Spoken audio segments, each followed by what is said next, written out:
Hey, it's Joe. This next question is from Jeffrey Smith. Jeffrey says, when soliciting buyers for the for rent program, you mentioned that a mortgage broker will review the buyer's finances to determine when they'll be able to exercise their option to buy the house.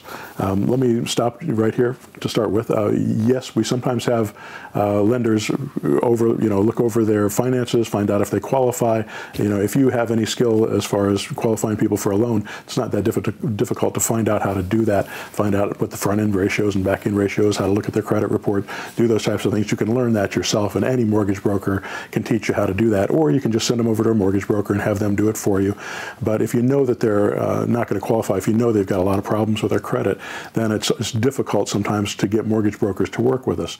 And we've tried it different ways where we would give these people to mortgage brokers, and we know that 1 or 2 out of 10 probably qualify for a loan. They just don't think they do, but it's hard to get the mortgage brokers to stick with it unless you pay them to do it. And in that case, you might as well train somebody to do it and pay them on a lower amount to make that happen.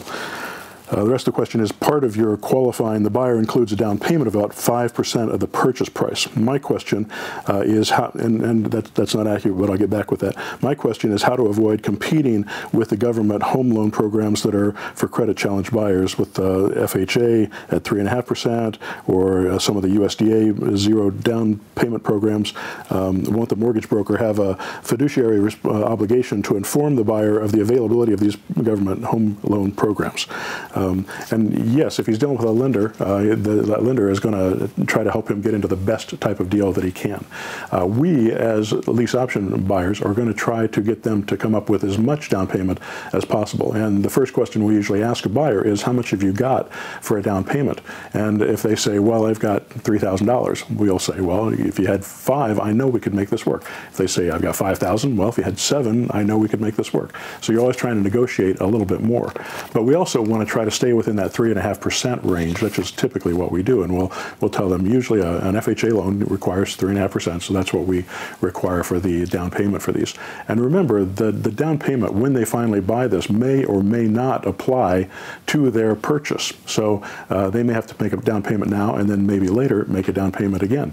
And one of the ways that we can solve this problem, and we've done this for people that we knew wanted to buy the property, within the last year of their lease option, we could convert them over to a land contract, and they could make 12 months of payments. And when they do those 12 months of payments, the lender will actually look at those payments as another loan, and so they'll see this as a refinance instead of purchase money, instead of a new loan, which means they don't have to come up with a down payment, which is pretty handy when they go through that process.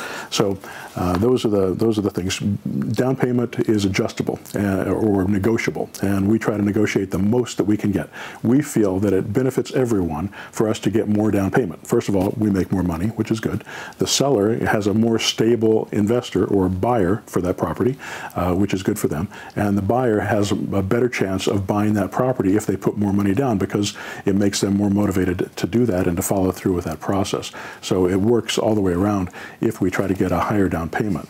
But we don't always get as much as we'd like. So we just try to negotiate for what's reasonable. There's other things that we can do with down payments to try to increase those down payments by allowing them to make payments after the fact and things like that. So those are all things that we teach in the program, and I'll leave that for later. All right, hope that helps. Bye-bye.